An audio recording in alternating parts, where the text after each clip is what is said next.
आज़ादी के अमृत महोत्सव के तहत भारत सरकार के वित्त मंत्रालय और कॉर्पोरेट कार्य मंत्रालय 6 जून से 12 जून तक आइकॉनिक सप्ताह समारोह मनाया। इसी क्रम में मध्य दिल्ली जिला के अग्रणी बैंक कार्यालय केनरा बैंक द्वारा ऋण संपर्क कार्यक्रम का आयोजन किया गया। यह आयोजन राज्य स्तरीय बैंकर समिति दिल्ली के तत्वाधान में 8 जून को अनुव्रत भवन वीडियो मार्ग दिल्ली में भव्य रूप से किया गया। सांसद डॉक्टर हर्षवर्धन ने मुख्य अतिथि के रूप में कार्यक्रम को सुशोभित किया। इस अवसर पर श्रीकांत महापात्र महाप्रबंधक केनरा बैंक अंचल कार्यालय दिल्ली, प्रफुल्ल कुमार गिरी महाप्रबंधक bank of India, Vinay Kumar उप महाप्रबंधक व क्षेत्रीय प्रमुख, बलवीर सिंह शेरावत सहायक महाप्रबंधक, विनीत कुमार मंडल प्रबंधक, गोपाल जी मंडल प्रबंधक, विनोद कुमार मंडल प्रबंधक केनरा बैंक व अग्रणी बैंक प्रबंधक समेत केनरा बैंक के कार्यपालक गण और कर्मचारी सदस्य उपस्थित रहे।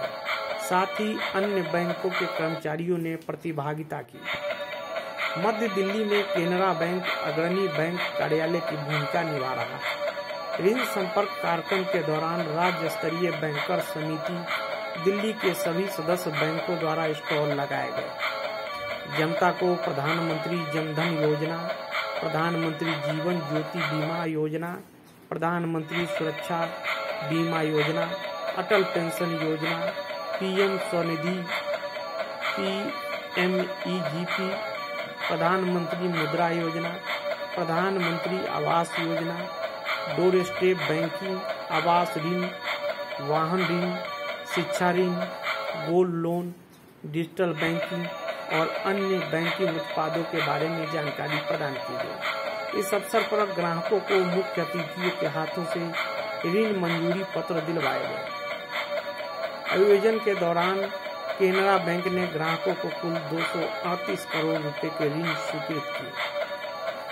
इस कार्यक्रम में लगभग 225 ग्राहक शामिल हुए और सभी सदस्य बैंकों को मिलाकर 926 करोड़ रुपए का कुल ऋण स्वीकृत किया गया।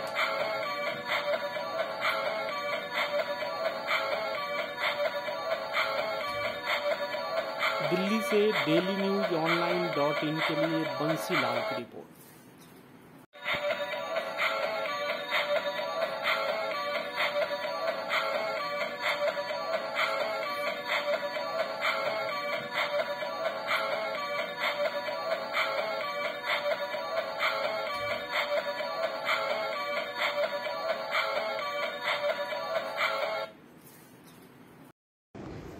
Our Vinay ji from Central.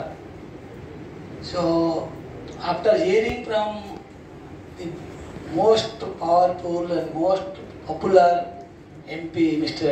Dr. Harshavardhan sir, about the scheme and other thing, nothing left out for us as a banker to tell more about what he has told. Yes sir, bank has come forward for all these whatever scheme government has started to implement and government has thought of, and it has been all bankers present here and all over India, all bankers are the key person to implement it. And whatever the scheme, maybe bankers may not be coming as a front runner, but bankers during COVID also they become warrior like doctors to help all the people and implement all the schemes. Whatever government wanted, all these schemes has been routed through all the banks, and today we are telling, we all are banker as a warrior. In future also, whatever schemes are to be implemented by the government, we are there eager to implement all those things in reality. While coming to various schemes of the bank and various schemes of the government, this outreach program is not the only program where we are going to distribute everything. Today our Vinay has told around 800 crore. At the end of the day we will be sanctioning today, and as sir has told our Harshavardhan sir that this will be reaching to the individual family directly to their account. yes, that will be happening today. Whatever we are sanctioning, maybe some of the accounts may be today disbursed, and some of the account may be 2 to 3 days it will be reached to your account. Only the problem. संवेदनशील कार्यक्रम में उपस्थित श्री मोहपात्रा जी, श्री प्रफुल्ल जी, श्री विनय जी, श्रीमान अरविंद जी, यहाँ उपस्थित अन्य सभी Canara bank और दूसरे सभी सहयोगी बैंकों के सभी वरिष्ठ गणमान्य अधिकारीगण, इन बैंकों से जुड़े हुए सभी वरिष्ठ कर्मचारीगण और बहुत बड़ी संख्या में जो यहाँ पर इन बैंकों से जुड़े हुए पोटेंशियल भी और जो आज के समय में भी इन बैंकों से जुड़े हैं किसी न किसी रूप में, ऐसे सभी, उनको ग्राहक कहिए, क्लाइंट कहिए, कस्टमर कहिए, मित्र कहिए, वो सभी लोग यहाँ पर हैं। मैं हृदय से आप सबको बधाई देता हूँ, अभिनंदन करता हूँ और मैं ये समझता हूँ कि ये आज जो कार्यक्रम है ये अत्यंत महत्वपूर्ण है। सारे देश में इस सप्ताह में ऐसे कार्यक्रम आयोजित किए जा रहे हैं और एक प्रकार से पूरा सप्ताह इस तरह के कार्यक्रमों को डेडिकेटेड है। 2014 में प्रधानमंत्री नरेंद्र मोदी जी भारत के प्रधानमंत्री बने थे और आप याद करिए उनका वो सबसे पहला भाषण जो उन्होंने लाल किले पर दिया था, उस लाल किले के भाषण के अंदर तो बहुत सारी बातें थी यूं तो, लेकिन 2 बातें ऐसी विशेष हैं जो सबको याद रहती हैं, सबको एकदम कोई रिकॉल करे तो 2 बातें याद आती हैं। उनमें से एक था जब उन्होंने महिलाओं के लिए विशेष रूप से टॉयलेट्स की चर्चा की थी। गांव में किस प्रकार से जो हमारी बहन और माता है उसको शौच जाने के लिए अंधेरा हो जाए इसका इंतज़ार करना पड़ता है, सूरज निकलने से पहले पहले जो है वो अपने नित्य क्रियाओं से मुक्त हो जाए इसकी चिंता करनी पड़ती है। और ये सब कुछ आज़ादी के 70 साल के बाद देश में होता था, ऐसा उन्होंने कहकर अपनी जो मन की व्यथा है उसको सबके बीच में रखा था।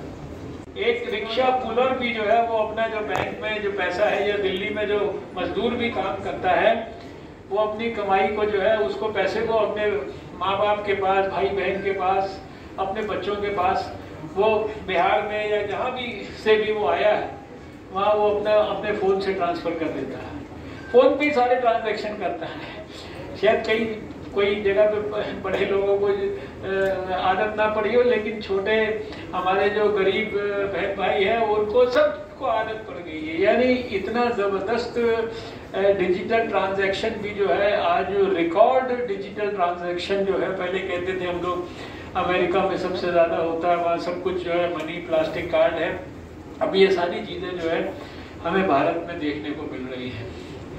और इतनी नहीं, इतनी सारी इतनी प्रकार की स्कीम्स हैं। ये आज यहाँ मैं स्कीम्स की चर्चा करने के लिए नहीं आया, लेकिन मैं इतना विश्वास के साथ कह सकता हूँ कि प्रधानमंत्री नरेंद्र मोदी जी असाधारण योग्यता, असाधारण प्रतिभा, असाधारण दूरदृष्टि, असाधारण ईमानदारी और असाधारण कर्मठता के प्रतीक हैं। उनका दिल जो है वो देश के लोगों के लिए धड़कता है, विशेष रूप से गरीब आदमी के लिए धड़कता है, मजदूर के लिए धड़कता है, किसान के लिए धड़कता है, बुजुर्ग के लिए धड़कता है, बहनों के लिए धड़कता है, बच्चों के लिए धड़कता है, सबके लिए।